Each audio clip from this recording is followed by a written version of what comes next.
everybody, welcome to our YouTube channel Knowledge Terminal, and in this video we are going to discuss about postpartum hemorrhage.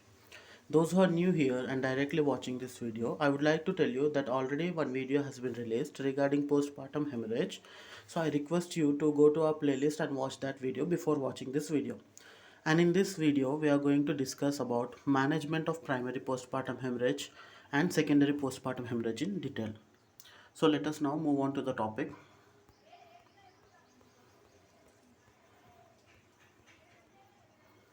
So, management of primary postpartum hemorrhage. The management of primary postpartum hemorrhage is dealt in two major steps, that is medical management and surgical management.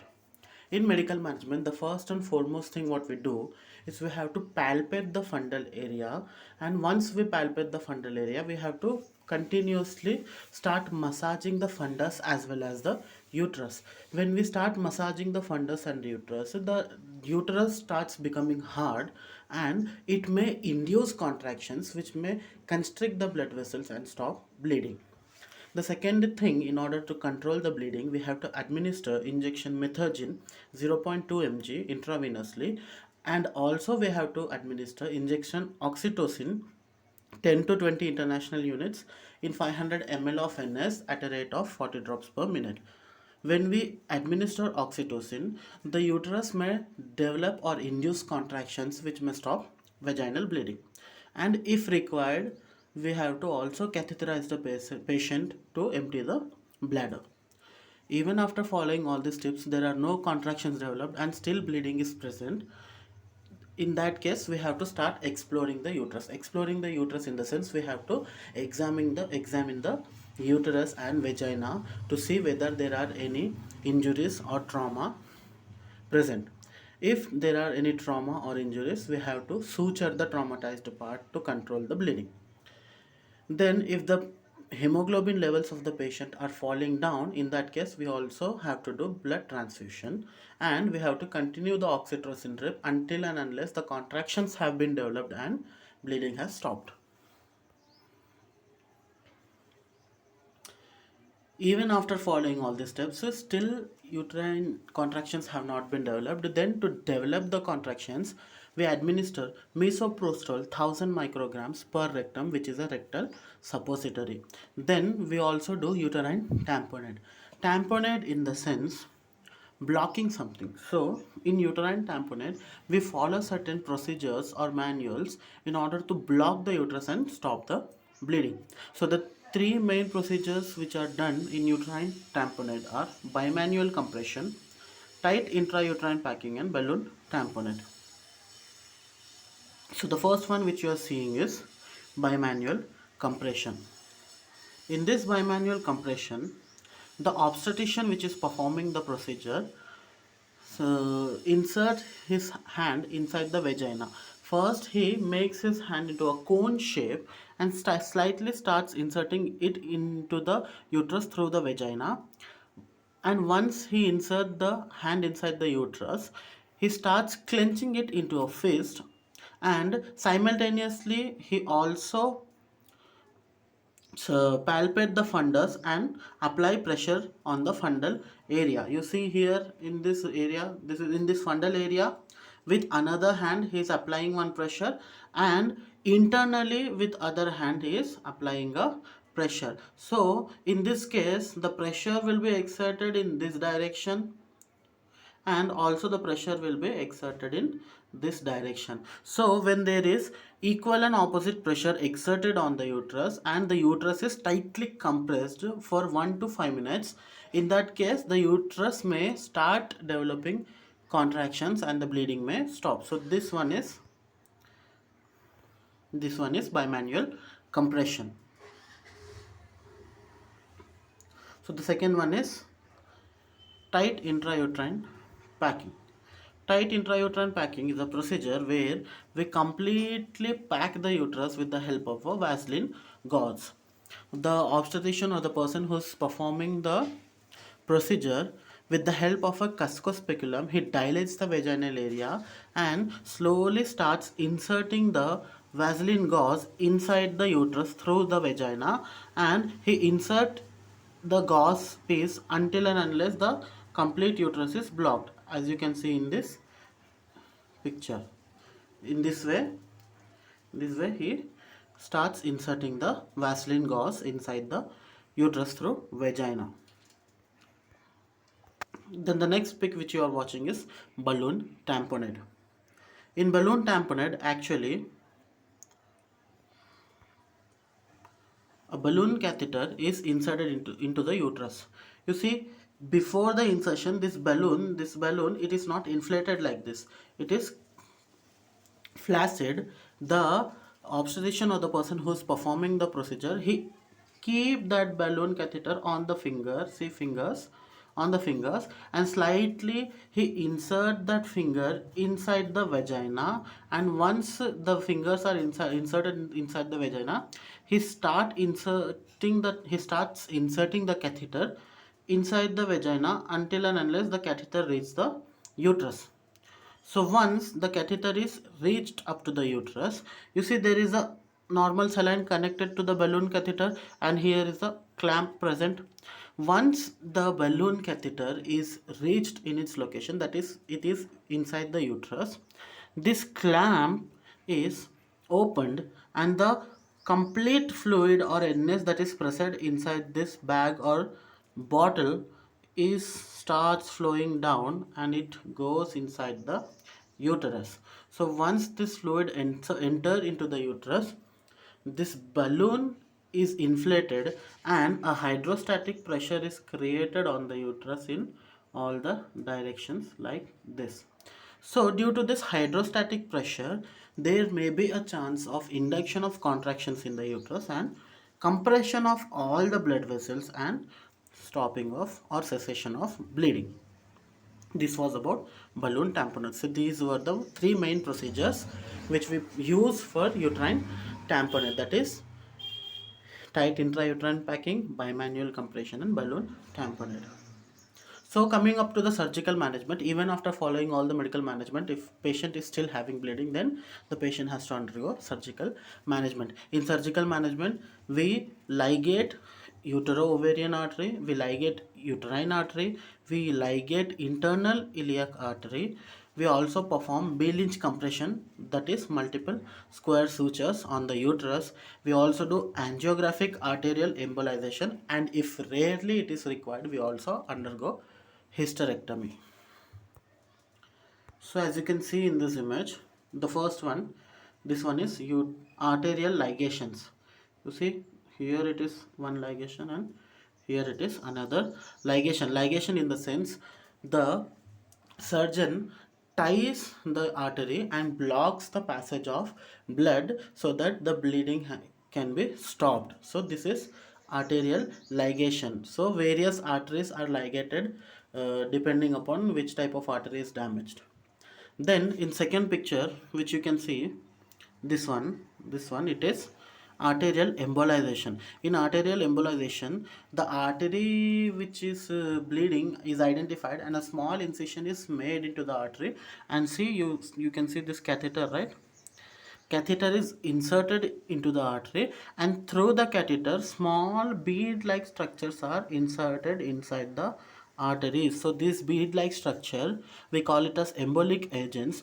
They go into the blood vessels and they block. You see here, they start blocking the passage of blood or flow of blood to the required area. So with the help of arterial embolization also we can control vaginal bleeding or postpartum hemorrhage.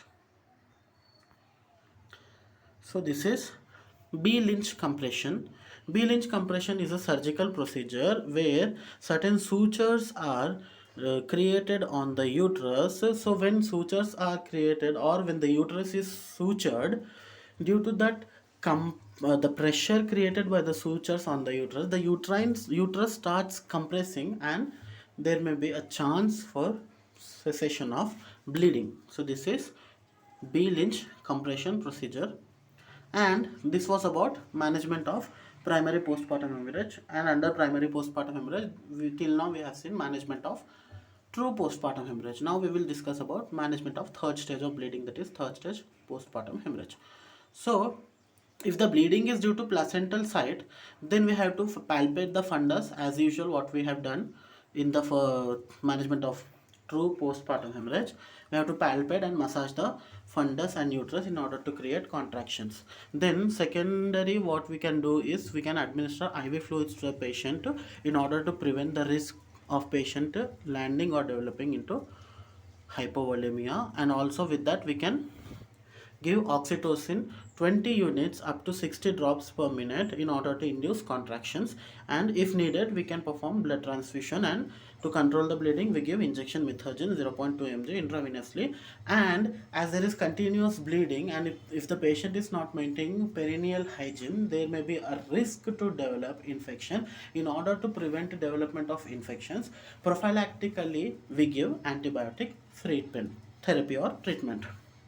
Then also in traumatic bleeding, what do we do is we have to identify the area or the part that has been traumatized, and we have to suture the part.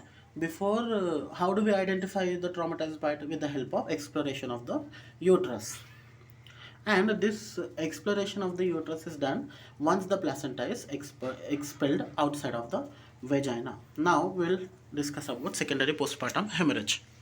So, secondary postpartum hemorrhage is hemorrhage that occurs after the 24 hours of the delivery of the baby and any time up to 6 weeks of postpartum period. See, after 24 hours of the delivery of the baby and any time up to 6 weeks of the postpartum period. That is, once the baby has been delivered out, and after the delivery of the baby 24 hours has been passed, and after that 24 hours and up to 6 weeks of the postpartum period, at any time if the bleeding is seen, we consider it as secondary postpartum hemorrhage. Now etiology or the causes for the secondary postpartum hemorrhage are retained bits of placenta, which is the most common cause. Once the delivery has been done and placenta is expelled out, and if the obstetrician is not examining the placenta, there may be a chance that placenta might be damaged and certain bits are still inside the uterus, which may cause vaginal bleeding. So whenever the placenta is delivered, the examination of placenta has to be done in order to check whether it is completely expelled out or any certain bits of the placenta are still inside the uterus. Then if there is any infection such as endometritis, even in that case the person may develop postpartum hemorrhage. And if it is subinvolution of the uterus, now subinvolution of the uterus is impairment of the involution. Involution in the sense, involution is a procedure or process where all the reproductive organs, they return back to their non-pregnant state. So if that process is impaired, we call it as subinvolution of the uterus. Even if it is there, there may be a risk to develop postpartum hemorrhage. And if there is any infection of vaginal or cervical lacerations. So clinical features, the first one, obviously there will be discharge or bleeding per vaginum, and heavy lochial discharge will be there, which is bright red in color, and that lochia which is being discharged has offensive odor, and it is as the patient may experience fever, increased heart rate, that is tachycardia, anemia and weakness. So the management of the secondary postpartum hemorrhage is divided into three main steps. That is conservative management, where we have to conserve the patient. The first step, what we do is we provide adequate bed rest to the patient, and we observe that the patient is not developing any further complications. The second, supportive therapy. In supportive therapy, we have to support the health status of the client.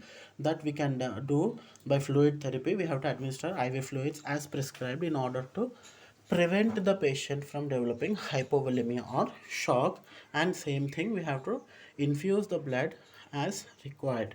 Then to control the bleeding, we give methogen 0.2 mg intramuscularly, and also we have to administer prophylactic antibiotics. And in active management, we can administer general anesthesia, and once the